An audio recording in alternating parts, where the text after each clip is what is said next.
ট্রাম্পের জন্যই কি শুরু হচ্ছে তৃতীয় বিশ্বযুদ্ধ?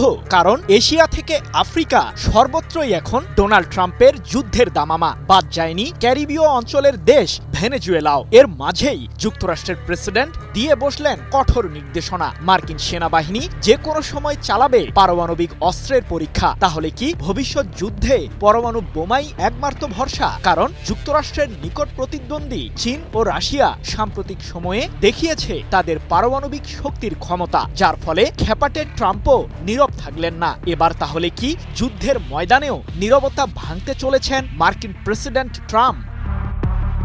গলার জোর কিংবা প্রতিদ্বন্দ্বীকে ভয় দেখানোর পায়তারা যে কারণেই হোক না কেন, ট্রাম্পের দেশ যুক্তরাষ্ট্র এবার চালাতে বসেছে শক্তিশালী মারণাস্ত্র পারমাণবিক অস্ত্রের পরীক্ষা। ৩০ বছরেরও বেশি সময় পর এমন পরীক্ষা চালাতে যাচ্ছে মার্কিন সেনাবাহিনী। আর যুক্তরাষ্ট্রের এই অস্ত্রের ক্ষমতা সম্পর্কেও বিশ্বকে তাক লাগিয়ে দিয়েছেন প্রেসিডেন্ট ট্রাম্প। এ প্রসঙ্গে তিনি বলেছেন, পুরো পৃথিবীকে ১৫০ বার উড়িয়ে দেওয়ার জন্য আমাদের কাছে পর্যাপ্ত পারমাণবিক অস্ত্র রয়েছে। প্রশ্ন হলো, হঠাৎ করেই পারমাণবিক অস্ত্রকে ঘিরে উত্তেজনা কেন ছড়ালো মার্কিন দরবারে? রাশিয়া ও উত্তর কোরিয়ার মতো পারমাণবিক শক্তিধর দেশগুলোকে পাশে নিয়ে গত সেপ্টেম্বরেই চীনের প্রেসিডেন্ট শি জিনপিং যুক্তরাষ্ট্রকে হুঁশিয়ার করে জানিয়েছিলেন যে ফুরিয়ে আসছে বিশ্বজুড়ে মার্কিন প্রশাসনের প্রভাব রেখা। শুধু হুমকি দিয়েই শান্ত হননি চীনের প্রেসিডেন্ট, তার দেশের সামরিক বাহিনীর কাছে থাকা শক্তিশালী আন্তঃমহাদেশীয় ব্যালিস্টিক মিসাইল সহ আধুনিক সমরাস্ত্রের বহর দেখিয়ে যুক্তরাষ্ট্রকে অবাক করে দিয়েছেনও শি জিনপিং। কিন্তু তৃতীয় বিশ্বযুদ্ধ লেগে যাওয়ার শঙ্কা কেন তৈরি হচ্ছে? সাম্প্রতিক সময়ে ক্যারিবীয় দেশ ভেনেজুয়েলার সাথে উত্তেজনা বেঁধেছে মার্কিন প্রশাসনের। এমনকি বিশ্বের সবচেয়ে বড় বিমানবাহী রণতরী ইউএসএস জেরাল্ড আর ফোর্ডকেও ক্যারিবীয় দেশটির সামুদ্রিক সীমান্তে মোতায়েন করার নির্দেশ দিয়েছে হোয়াইট হাউস। পাশাপাশি কয়েক হাজার মার্কিন সেনাও অঞ্চলটিতে মোতায়েন রয়েছে।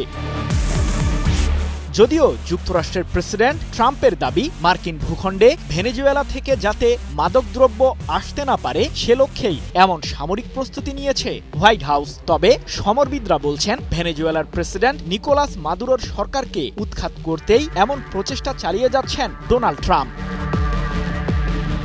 এদিকে পশ্চিম আফ্রিকার দেশ নাইজেরিয়ার বিরুদ্ধে কঠোর অভিযোগ এনে দেশটিতে সামরিক অভিযান চালানোর হুমকি দিয়ে বসেছেন মার্কিন এই প্রেসিডেন্ট। যুক্তরাষ্ট্রের যুদ্ধ দপ্তর পেন্টাগনকে নাইজেরিয়ার বিরুদ্ধে সম্ভাব্য সামরিক পদক্ষেপ নেওয়ার জন্য প্রস্তুত থাকার নির্দেশ দিয়ে ট্রাম্প বলেন, আমি আমাদের যুদ্ধ দপ্তরকে নির্দেশ দিয়েছি, যদি আমরা আক্রমণ করি তবে তা দ্রুত ও নিষ্ঠুর হবে, ঠিক যেমন সন্ত্রাসীরা আমাদের প্রিয় খ্রিস্টানদের উপর আগ্রাসন চালায়।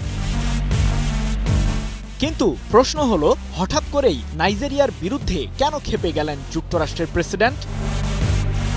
বাছাইকৃত কাঁচামাল ও স্বয়ংক্রিয় ইউরোপিয়ান মেশিনে তৈরি হয় all time honeycomb, all time healthy life. নাইজেরিয়ার বিরুদ্ধে অভিযোগ এনে ট্রাম্পের দাবি, দেশটিতে খ্রিস্টানদের অস্তিত্ব হুমকির মুখে। মার্কিন প্রেসিডেন্টের অভিযোগ, উগ্র ইসলামপন্থীদের হামলায় নাইজেরিয়ায় হাজার হাজার খ্রিস্টান নিহত হয়েছেন। এ প্রসঙ্গে তিনি বলেন, আমরা ওই দেশে প্রবেশ করে ইসলামী সন্ত্রাসীদের পুরোপুরি নিশ্চিহ্ন করব, আমাদের বন্দুক গর্জে উঠবে। অন্যদিকে চীন তাইওয়ান ইস্যুতেও সরগরম হোয়াইট হাউস। শি জিনপিং যদি তাইওয়ানে অভিযান চালানোর কোনো ধরনের পায়তারা করে, তাহলে চীনকে এর কঠিন পরিণতি ভোগ করতে হবে বলে হুঁশিয়ার করেছেন মার্কিন প্রেসিডেন্ট ট্রাম্প। ২রা নভেম্বর এক প্রতিবেদনে বিষয়টি নিশ্চিত করেছে তুরস্কের সংবাদ মাধ্যম আনাদোলু আজান্সি। তাহলে কি চীনের বিরুদ্ধে পরোক্ষভাবে যুদ্ধের ঘোষণা করলেন ট্রাম্প?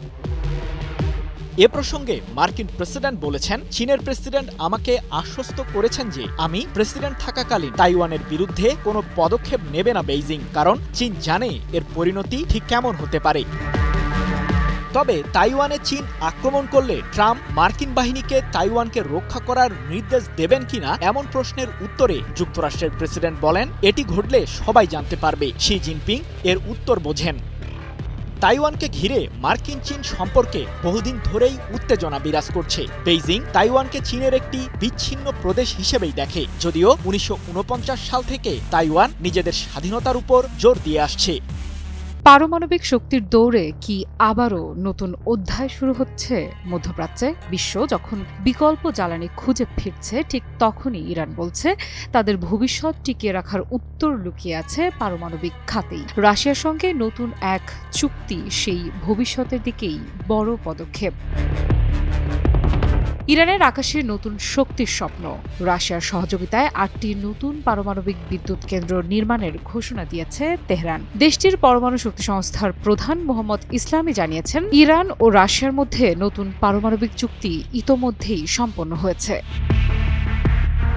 ইসলামি বলেন, এই প্রকল্পের লক্ষ্য শুধুমাত্র বিদ্যুৎ উৎপাদন নয়, বরং দেশের জ্বালানি নিরাপত্তা ও স্বনির্ভরতার ভবিষ্যৎ গড়ে তোলা। চুক্তি অনুযায়ী ৪টি বিদ্যুৎ কেন্দ্র নির্মিত হবে দক্ষিণাঞ্চলের বুশেহর এলাকায়, আর বাকি ৪টি দেশের বিভিন্ন প্রদেশে, যার সুনির্দিষ্ট অবস্থান শিগগিরই ঘোষণা করবে সরকার।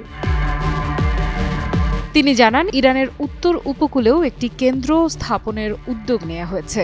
গোলেস্তান প্রদেশে উপযুক্ত স্থান নির্ধারণ সম্পন্ন হয়েছে এবং প্রাথমিক কাজও শুরু হয়ে গেছে।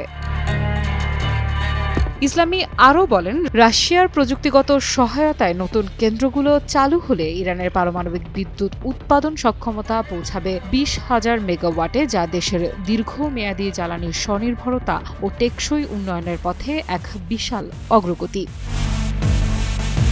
বিশ্লেষকেরা বলছেন, ইসরায়েলের সাম্প্রতিক হামলায় ক্ষতিগ্রস্ত স্থাপনাগুলো পুনর্গঠনের ঘোষণার পর এই নতুন চুক্তি ইরানের জন্য একটি কৌশলগত জবাব হতে পারে। বিশ্ব যখন পারমাণবিক ইস্যুতে তেহরানকে ঘিরে চাপ বাড়াচ্ছে, ঠিক তখনই রাশিয়ার সঙ্গে এমন একটি চুক্তি ইরানের অবস্থানকে আন্তর্জাতিক অঙ্গনে আরও শক্তিশালী করে তুলতে পারে।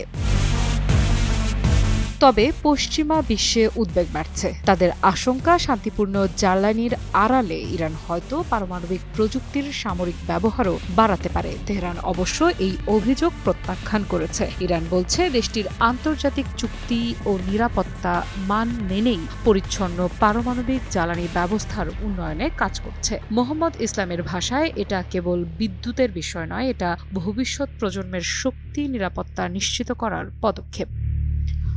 রাশিয়া তাদের নতুন পারমাণবিক সাবমেরিন খাবারভস্ক আনুষ্ঠানিকভাবে উদ্বোধন করেছে।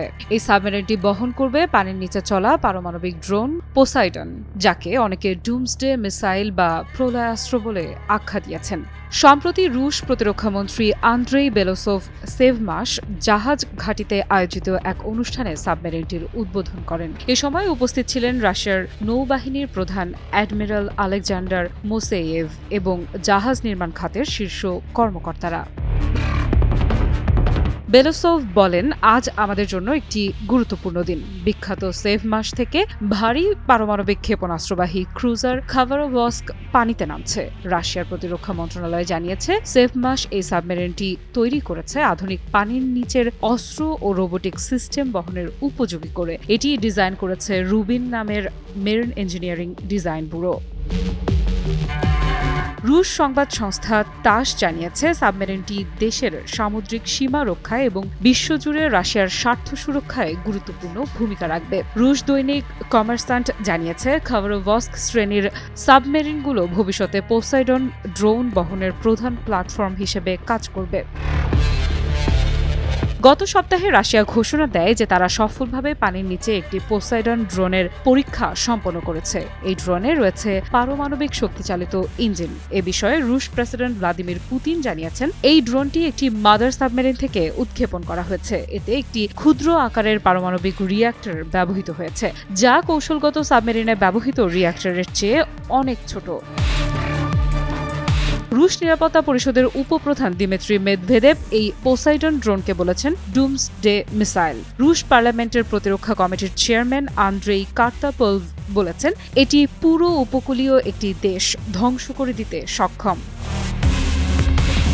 তবে রাশিয়ার বাইরে অনেক বিশেষজ্ঞ এই ড্রোনের সক্ষমতা ও দূরত্ব নিয়ে সন্দেহ প্রকাশ করেছেন। তাদের মতে, রাশিয়ার দাবি অনেকটা অতিরঞ্জিত হতে পারে। তবুও ক্রেমলিনের বিবৃতি ও রুশ সংবাদ মাধ্যমগুলোর প্রতিবেদনে স্পষ্ট, মস্কো এই অস্ত্রকে তাদের নৌবাহিনীর কৌশলগত শক্তি বৃদ্ধির বড় পদক্ষেপ হিসেবে দেখছে। হঠাৎ পরমাণু বিজ্ঞানীদের সাথে কি করছেন ইরানের প্রেসিডেন্ট মাসুদ পেজেশকিয়ান? যে কোনো সময় কি আবারও ইরানে হামলা চালাতে শুরু করবে যুক্তরাষ্ট্র? ইরানের পারমাণবিক কার্যক্রম পুনরায় চালু করার ঘোষণা দিলেন দেশটির প্রেসিডেন্ট মাসুদ পেজেশকিয়ান। এদিকে পারমাণবিক বোমা তৈরির মূল উপাদান ইউরেনিয়ামের সমৃদ্ধকরণ বজায় রাখার ঘোষণা দিয়েছেন ইরানের পররাষ্ট্রমন্ত্রী আব্বাস আরাকচি, যাকে ঘিরে ব্যাপক উত্তেজনা বিরাজ করছে মধ্যপ্রাচ্যে। কারণ ইরান পারমাণবিক কার্যক্রম পুনরায় শুরু করলে দেশটিতে সামরিক হামলা চালানোর হুমকি দিয়েছিলেন মার্কিন প্রেসিডেন্ট ডোনাল্ড ট্রাম্প। এমন পরিস্থিতিতে ইরান কি আবারও দেখাবে দেশটির সামরিক ক্ষমতা? উত্তেজনার রেশ যেন কাটছেই না। হঠাৎ করেই ইরানের পরমাণু শক্তি সংস্থার কার্যালয়ে পরিদর্শন করলেন ইরানের প্রেসিডেন্ট মাসুদ পেজেশকিয়ান। আর এখানেই তিনি যুক্তরাষ্ট্রের উদ্দেশ্যে দিয়ে দিলেন সবচেয়ে চমকে দেওয়ার তথ্য। পুনরায় শুরু হবে ইরানের পারমাণবিক কর্মসূচি। এমনটি জানিয়ে ইরানের প্রেসিডেন্ট বলেন, ভবন এবং কারখানা ধ্বংসের মাধ্যমে তারা আমাদের কোনো ক্ষতি করতে পারবে না। আমরা পুনর্নির্মাণ করব এবং আরও শক্তি অর্জন করব। ২রা নভেম্বর এক প্রতিবেদনে বিষয়টি নিশ্চিত করেছে ব্রিটিশ বার্তা সংস্থা রয়টার্স। গত জুনে ইসরায়েলের সমর্থনে ইরানের ৩টি পারমাণবিক কেন্দ্রে বোমা হামলা চালায় মার্কিন কেন্দ্রীয় কমান্ড। সে সময় যুক্তরাষ্ট্রের প্রেসিডেন্ট ট্রাম্প তেহরানের উদ্দেশ্যে জানিয়ে দেন, ইরান যদি আবারও পারমাণবিক কর্মসূচিতে ফিরে তাহলে পুনরায় দেশটিতে হামলা চালাবে মার্কিন কেন্দ্রীয় কমান্ড। তাহলে কি যুক্তরাষ্ট্রকে গুনছেই না ইরান? যুক্তরাষ্ট্র যখন ইরানে আবারও হামলা চালানোর হুমকি দিচ্ছে, তখন ইউরেনিয়াম সমৃদ্ধকরণের বার্তা দিলেন আব্বাস আরাকচি। ক্ষেপণাস্ত্র ও পারমাণবিক কর্মসূচি নিয়ে যুক্তরাষ্ট্রের সাথে সরাসরি আলোচনায় বসার কোনো ইচ্ছা নেই তেহরানের। এমনটি জানিয়ে ইরানের পররাষ্ট্রমন্ত্রী বলেন, ইউরেনিয়াম সমৃদ্ধকরণ বন্ধ করব না আমরা।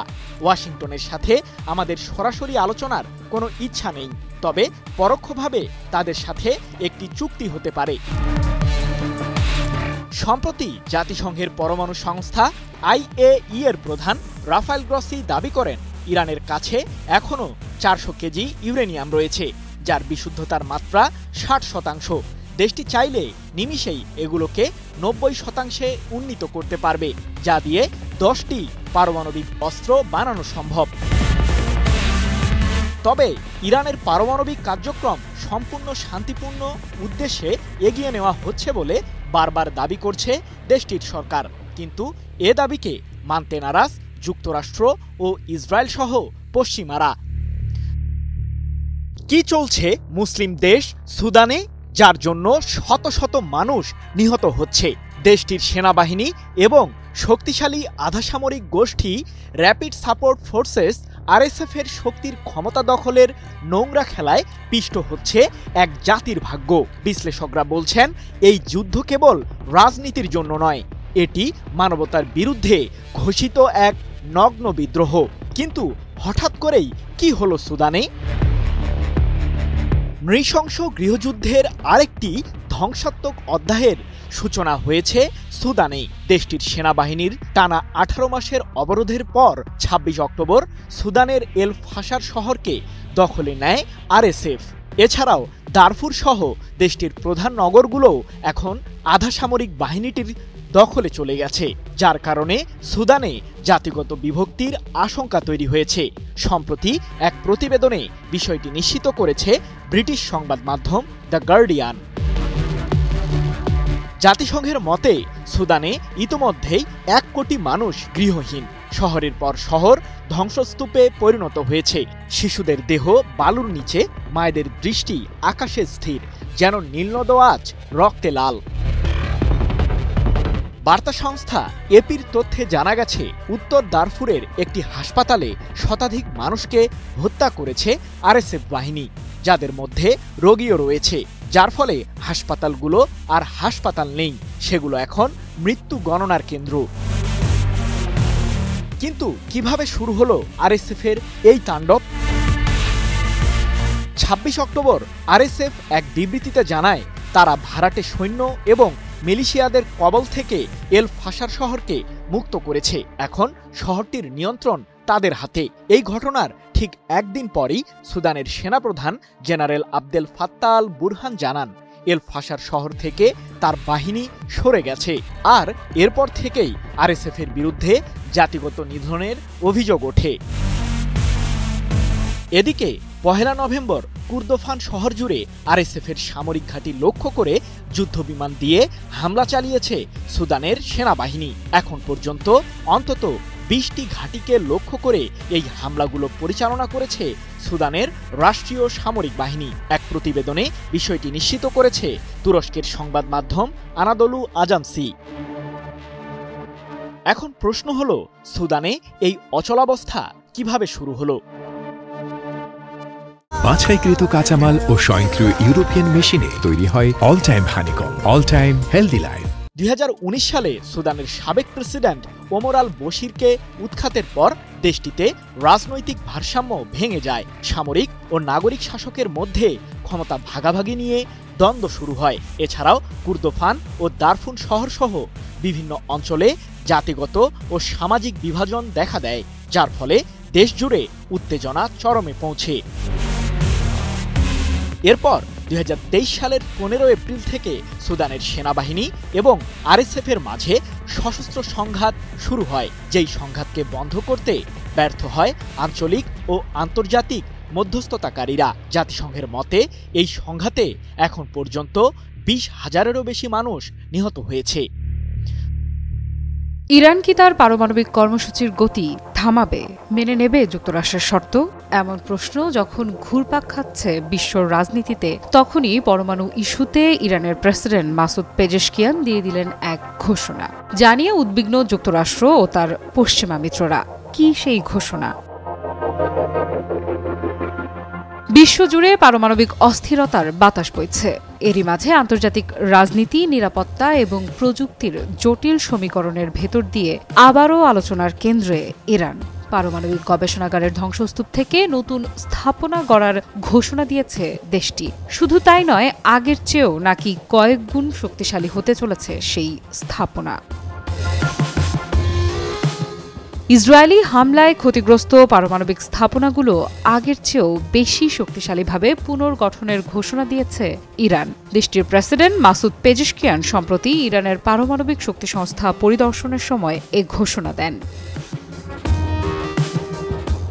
জুন মাসে ইসরায়েলি বিমান হামলায় ব্যাপক ক্ষতিগ্রস্ত হয় ইরানের একাধিক পারমাণবিক ও সামরিক স্থাপনা। ওই হামলায় নিহত হন কয়েকজন জ্যেষ্ঠ পারমাণবিক বিজ্ঞানীও। দীর্ঘ বিরতির পর প্রেসিডেন্ট পেজেশকিয়ান নিজে পরিদর্শনে গিয়ে জানান, ধ্বংসের পরও ইরান পিছু হটবে না, বরং আগের চেয়েও শক্তিশালীভাবে স্থাপনাগুলো গড়ে তোলা হবে। তিনি বলেন, কোনো স্থাপনার ধ্বংসই ইরানকে থামাতে পারবে না। ইরানি বিজ্ঞানীরা সমস্ত প্রয়োজনীয় জ্ঞান ও দক্ষতা অর্জন করে রেখেছেন। দেশটি আরও দৃঢ়ভাবে এগিয়ে যাবে। পরিদর্শনের সময় প্রেসিডেন্ট ইরানের পারমাণবিক কর্মসূচির বর্তমান অবস্থা সম্পর্কে কর্মকর্তাদের কাছ থেকে বিস্তারিত ব্রিফিং গ্রহণ করেন। তিনি বলেন, ইরানের কখনোই পারমাণবিক অস্ত্র অর্জনের ইচ্ছা ছিল না, এখনও নেই।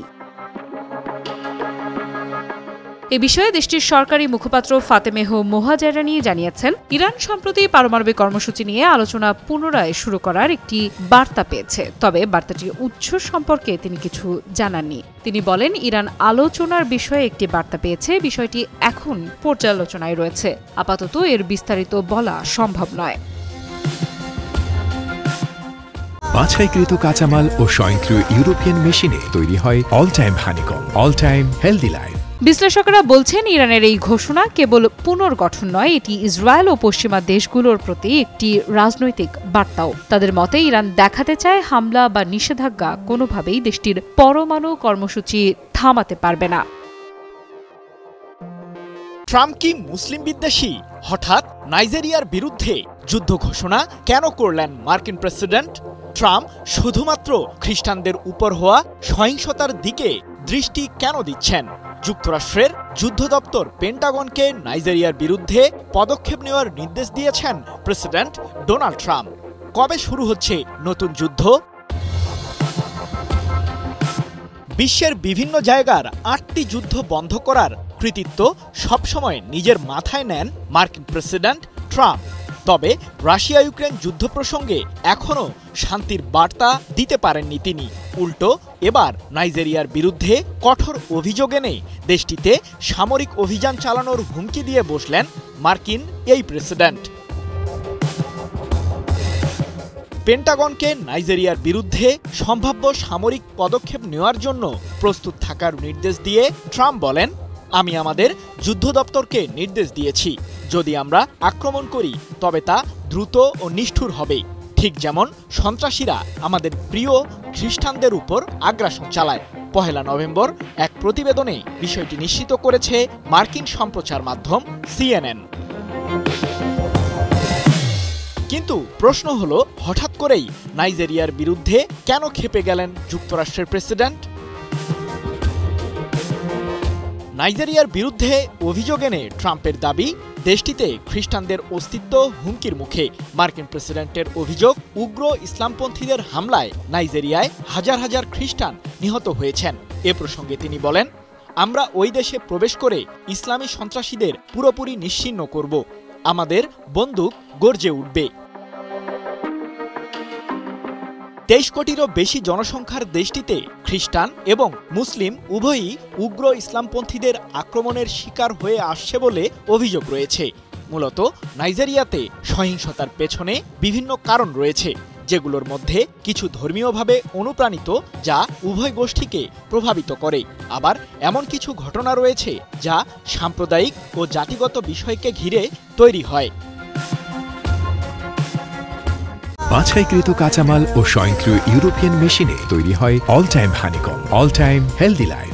তবে খ্রিস্টানরা হামলার লক্ষ্যবস্তু হলেও সত্যিকার অর্থে নাইজেরিয়ার উত্তরাঞ্চলে বসবাসকারী মুসলিমরা সেই সহিংসতার শিকার হয়ে থাকেন। জ্বালানি তেলের লোভেই কি ইরানের সরকার পতনের ষড়যন্ত্র করছেন মার্কিন প্রেসিডেন্ট ডোনাল্ড ট্রাম্প? কারণ সাম্প্রতিক যুদ্ধে ইরানের সর্বোচ্চ ধর্মীয় নেতা আয়াতুল্লাহ আলী খামেনিকে নিয়ে বেশ কঠোরতাই দেখান ট্রাম্প। এমনকি খামেনির শাসন ব্যবস্থাকে পতনেরও ইঙ্গিত দেন মার্কিন প্রেসিডেন্ট। যুদ্ধবিরতির পর ট্রাম্পের সেই ষড়যন্ত্রে কি ভাটা পড়ল? ইসরায়েলকে নিরাপত্তা দেওয়ার নামে মধ্যপ্রাচ্য জুড়ে প্রভাব বিস্তারে মনোযোগী ডোনাল্ড ট্রাম্প, আর এক্ষেত্রে ইরানকে যে কোনো উপায়ে দমিয়ে রাখতে চান মার্কিন শাসক। তাই তো ইসরায়েল ইরানের সাম্প্রতিক যুদ্ধে মাথা ঢুকায় হোয়াইট হাউস। ইরানের 3টি পারমাণবিক কেন্দ্রে বোমা হামলা চালানোর নির্দেশনা দেন ট্রাম্প। মার্কিন কেন্দ্রীয় কমান্ডের সেই হামলার পরই ইরানের নেতৃত্ব পরিবর্তনের ইঙ্গিত দেন প্রেসিডেন্ট ট্রাম্প। এ প্রসঙ্গে সে সময় তিনি বলেন, শাসন ব্যবস্থার পরিবর্তন শব্দটি ব্যবহার করা রাজনৈতিকভাবে সঠিক নয়, তবে বর্তমান ইরানি শাসন ব্যবস্থা যদি দেশটিকে সঠিক পথে নিয়ে যেতে ব্যর্থ হয়, তাহলে কেন শাসন ব্যবস্থার পরিবর্তন হবে না? তবে সাম্প্রতিক যুদ্ধের মাধ্যমে ইরানের সরকার ব্যবস্থা উৎখাতে ট্রাম্প ব্যর্থ হলেও প্রশ্ন থেকেই যায়, খামেনিকে কেন সরাতে চাইছেন মার্কিন প্রেসিডেন্ট ট্রাম্প? এই প্রশ্নের উত্তর জানতে হলে ফিরে যেতে হবে ইরানে 1953 সালে হওয়া অভ্যুত্থানের দিকে। 1951 সালে গণতান্ত্রিকভাবে ইরানের প্রধানমন্ত্রী নির্বাচিত হয়েছিলেন মোহাম্মদ মোসাদ্দেক। ক্ষমতায় যাওয়ার পরপরই তিনি ইরানের জ্বালানি তেলের দিকে নজর দেন। 1900 সালের গোড়ার দিকে ইরানে তেল আবিষ্কৃত হওয়ার পর থেকে এই খাতের নিয়ন্ত্রণ নেয় তৎকালীন ব্রিটিশ ঔপনিবেশিক শক্তি। তবে ইরানের সাথে যৌথভাবেই জ্বালানি তেল নিয়ন্ত্রণ করত পশ্চিমারা, কিন্তু বিপত্তি বাধল প্রধানমন্ত্রী নির্বাচনের পরই। মোসাদ্দেক প্রধানমন্ত্রী হিসেবে দায়িত্ব নেবার পর দেশটির জ্বালানি খাতকে জাতীয়করণ করার ঘোষণা দেন, যা ব্রিটিশদের মাঝে ক্ষোভ তৈরি করে। এরপরই যুক্তরাষ্ট্রের কেন্দ্রীয় গোয়েন্দা সংস্থার সহযোগিতায় যুক্তরাজ্য সরকার ইরানে একটি অভ্যুত্থান ঘটিয়ে মোসাদ্দেকের সরকারের পতন ঘটায়। আর এরপর মোহাম্মদ রেজা পাহলভির নেতৃত্বাধীন শাহ সরকার ইরানের ক্ষমতা গ্রহণ করে, যেটিকে যুক্তরাষ্ট্র সমর্থিত সরকার হিসেবে আখ্যা দেন বিশ্লেষকরা। মূলত রেজা পাহলভির মাধ্যমে ইরানের জ্বালানি খাত আবারও নিয়ন্ত্রণে চলে যায় পশ্চিমাদের হাতে, কিন্তু 1979 সালে বিপত্তি বাধল আবারও। তেহরান এবং ওয়াশিংটনের মাঝে সম্পর্ক যখন গভীর হচ্ছিল, ঠিক তখনই ইরান জুড়ে রেজা পাহলভির একনায়কতন্ত্রের বিরুদ্ধে গর্জে ওঠে ইরানিরা। দেশটির ব্যবসা খাতে পশ্চিমাদের প্রভাবকে মেনে নিতে পারেনি ইরানিরা, যার ফলে ১৯৭৮ সালে ইরানে ইসলামী বিপ্লব শুরু হয়। কঠোর আন্দোলনের মুখে ১৯৭৯ সালের জানুয়ারিতে দেশ ছেড়ে পালাতে বাধ্য হন ইরানের তৎকালীন শাহ হিসেবে পরিচিত রেজা পাহলভি। সেই সাথে ইরানে শুরু হয় আয়াতুল্লাহ রুহুল্লাহ খোমেনির নেতৃত্বাধীন ইসলামী প্রজাতন্ত্র। ইরানের প্রথম সর্বোচ্চ ধর্মীয় নেতা হিসেবে আয়াতুল্লাহ রুহুল্লাহ খোমেনি দেশটিতে নিজের অবস্থান গড়ে তোলেন, যার ফলে পশ্চিমারা আর ইরানে নিজেদের সুবিধা আদায় করতে পারেনি। এরপর ১৯৮০ সালের দিকে ইরানের সাথে কূটনৈতিক সম্পর্ক ছিন্ন করে যুক্তরাষ্ট্র, পাশাপাশি তেহরানের উপর অর্থনৈতিক ও বাণিজ্যিক নিষেধাজ্ঞাও জারি করে। বাছাই করা আলু আর স্পাইসি সিজনিং এ প্রাণ পোটাটা চিপস নাকি বিস্কিট খেয়ে বুঝে নাও। সমরবিদরা বলছেন, ইরানের দ্বিতীয় ও বর্তমান সর্বোচ্চ ধর্মীয় নেতা আয়াতুল্লাহ আলী খামেনির সাথেও সম্পর্ক গড়ে তুলতে ব্যর্থ হয় যুক্তরাষ্ট্র, যার ফলে ইরানের তেলের বাজার সম্প্রসারিত হয় চীন ও রাশিয়ার সাথে, যেটিকে মেনে নিতে পারছে না হোয়াইট হাউস। বিশ্ব আবার কাঁপছে এক পুরনো আতঙ্কে, পারমাণবিক অস্ত্রের পরীক্ষায়। ৩ দশক পরে যুক্তরাষ্ট্র যখন ঘোষণা দিল তারা আবারও পারমাণবিক বোমার পরীক্ষা শুরু করবে, তখনই কাঁপতে শুরু করেছে আন্তর্জাতিক কূটনীতি। রাশিয়া থেকে চীন সবাই যেন প্রস্তুত এক নতুন শীতল যুদ্ধের মঞ্চে নামার জন্য। পারমাণবিক যুগের জন্ম হয়েছিল ১৯৪৫ সালের জুলাই মাসে। নিউ মেক্সিকোর মরুভূমিতে যুক্তরাষ্ট্র চালায় প্রথম পারমাণবিক বিস্ফোরণ, যার কোড নেম ছিল ট্রিনিটি। তার কয়েক সপ্তাহ পরে হিরোশিমা এবং নাগাসাকিতে দুটি শহর ধ্বংসস্তূপে পরিণত হয়। লাখো মানুষ মুহূর্তেই বিলীন হয়ে যায় আগুনের ঝড়ে। মানব সভ্যতা তখনই বুঝে যায় এই শক্তি কেবল যুদ্ধ জেতার জন্য নয়, বরং এটি পৃথিবীকে শেষ করে দিতে পারে। এরপর শুরু হয় এক ভয়াবহ প্রতিযোগিতা। ১৯৪৫ থেকে ১৯৯৬ পর্যন্ত বিশ্বজুড়ে হয়ে গেছে ২০০০-এরও বেশি পারমাণবিক পরীক্ষা। এর মধ্যে যুক্তরাষ্ট্র একাই করেছে ১০৩২টি, সোভিয়েত ইউনিয়ন ৭১৫টি, ফ্রান্স ২১০টি আর ব্রিটেন ও চীন প্রত্যেকে ৪৫টি করে। প্রথমে আকাশে, পরে সমুদ্রে নিচে, আর শেষ পর্যন্ত মাটির গভীরে। বিস্ফোরণগুলো শুধু শক্তির প্রদর্শন নয়, ছিল ভয় আর ক্ষমতার রাজনীতি। এই পরীক্ষার ভয়াবহ ফল ভোগ করেছে নিরীহ মানুষ। প্রশান্ত মহাসাগরের দ্বীপগুলো, কাজাখস্তান আর আর্কটিকের বিস্তীর্ণ এলাকা হয়ে ওঠে মৃত্যুপুরী। দূষিত মাটি, বিষাক্ত পানি, জন্মগত বিকলাঙ্গতা আর ক্যান্সারে জর্জরিত প্রজন্ম। এক এক করে উঠে আসে প্রতিবাদ। মানুষ চায় শেষ হোক এই মৃত্যু পরীক্ষা। ১৯৯৬ সালে বিশ্ব নেয় এক ঐতিহাসিক পদক্ষেপ, comprehensive nuclear test ban treaty বা সিটিবিটি। এই চুক্তি নিষিদ্ধ করে সব ধরনের পারমাণবিক বিস্ফোরণ। তবে সব দেশ যে এতে বাধ্য তা নয়। যুক্তরাষ্ট্র চুক্তিতে স্বাক্ষর করলেও কখনো অনুমোদন দেয়নি, আর ২০২৩ সালে রাশিয়া সরাসরি তা বাতিল করে। এই ফাঁকটাই আজ আবার খুলে দিচ্ছে এক বিপজ্জনক দরজা, পারমাণবিক প্রতিযোগিতার নতুন যুগের। প্রশ্ন হচ্ছে, কেন আবার পারমাণবিক পরীক্ষা শুরু হচ্ছে?